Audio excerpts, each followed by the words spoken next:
അപ്പോൾ ഇങ്ങനെയൊക്കെയുള്ള എന്താണ് സംഭവിക്കുന്നത് എന്ന് നോക്കാനുള്ള ഒരു സമയം അതാണ് ഇപ്പോൾ ഡൊണാൾഡ് ട്രംപ് ഇതിലൂടെ ലക്ഷ്യം വെക്കുന്നത് എന്നാണ് നമുക്ക് മനസ്സിലാക്കാൻ സാധിക്കുന്നത്. വെനസ്വേലയുടെ എണ്ണയിൽ തന്നെയാണ് കണ്ണ് എന്ന് തുറന്നു പ്രഖ്യാപിക്കുകയാണ് ഡൊണാൾഡ് ട്രംപ്.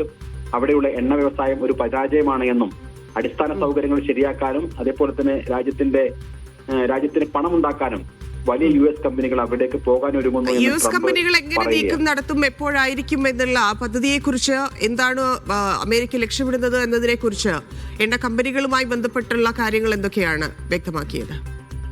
90കളുടെ തുടക്കത്തിലാണ് നമുക്കറിയാം ഹ്യൂഗോ ഷാവേസ് അവിടെ എണ്ണ വ്യവസായം തന്നെ ദേശസാൽക്കരിക്കുന്നത്.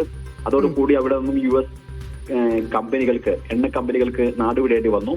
പിന്നീട് അവിടെ ആ പണം ഉപയോഗിച്ചുകൊണ്ടാണ് ഹ്യൂഗോ ഷാവേസ് വലിയ ജനപ്രിയ പ്രഖ്യാപനങ്ങൾ നടത്തുകയും അത് നടപ്പിലാക്കുകയും ചെയ്തത്.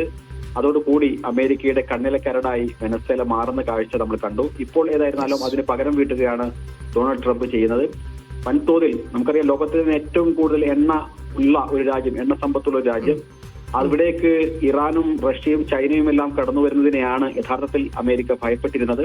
ആ തരത്തിൽ ഇറാനും അതേപോലെ തന്നെ റഷ്യയുമെല്ലാം വെനസ്വേലയുടെ എണ്ണ കൈകാര്യം ചെയ്യുന്നു, അവിടെ പണമുണ്ടാക്കുന്നു എന്നുള്ള ആരോപണം ഉണ്ടായിരുന്നു. പ്രത്യേകിച്ചും ഇസ്രായേലിനെ സംബന്ധിച്ചിടത്തോളം ഇറാന്റെ ഒരു പ്രധാന കേന്ദ്രമാണ്, സാമ്പത്തിക സഹകരണ മേഖലയാണ് വെനസ്വേല എന്ന ഒരു ഭയം ഇസ്രായേലിനെ സംബന്ധിച്ചിടത്തോളം ഉണ്ടായിരുന്നു. അപ്പോൾ ഇസ്രായേലിന്റെയും അമേരിക്കയുടെയും എല്ലാം ഒരു ഒത്താശയോട് കൂടി തന്നെയാണ് ഇപ്പോഴത്തെ ഈ അട്ടിമറി നീക്കങ്ങൾ ഉണ്ടായിട്ടുള്ളത് എന്നുള്ള കാര്യത്തിൽ സംശയമില്ല. വെനസ്വേലയ്ക്കൊപ്പം എങ്ങനെയായിരിക്കും ചൈനയും റഷ്യയും ഒക്കെ നിൽക്കുക എന്നുള്ളതാണ്. അതിനപ്പുറത്തേക്ക് ഇനി ഒരു ചർച്ച സാധ്യമാണോ? ലോകരാജ്യങ്ങൾ വിഷയത്തിൽ എങ്ങനെ പ്രതികരിക്കുന്നു?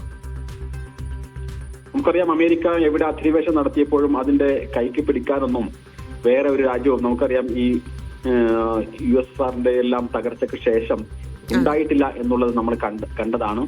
കഴിഞ്ഞ ദശകങ്ങളിൽ പശ്ചിമേഷ്യയിലെ വിവിധ രാജ്യങ്ങളിൽ അമേരിക്കയുടെ ആക്രമണം ഉണ്ടായി, അഫ്ഗാനിസ്ഥാനിൽ അധിനിവേശമുണ്ടായി.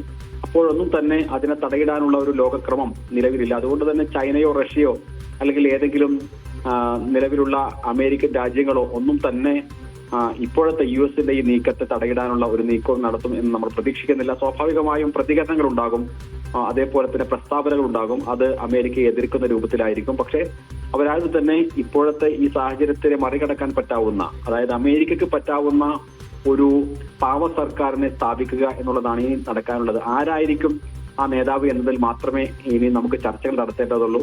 അതിനെ മറികടക്കാവുന്ന ഒരു ലോകക്രമം, അതിനെ അട്ടിമറിക്കാവുന്ന അമേരിക്ക വിചാരിക്കുന്ന ഒരു ഭരണ നേതാവിനെ അവിടെ സ്ഥാപിക്കാൻ, അതിന് മറികടക്കാൻ പറ്റാവുന്ന ഒരു ലോകക്രമം നിലവിലില്ല.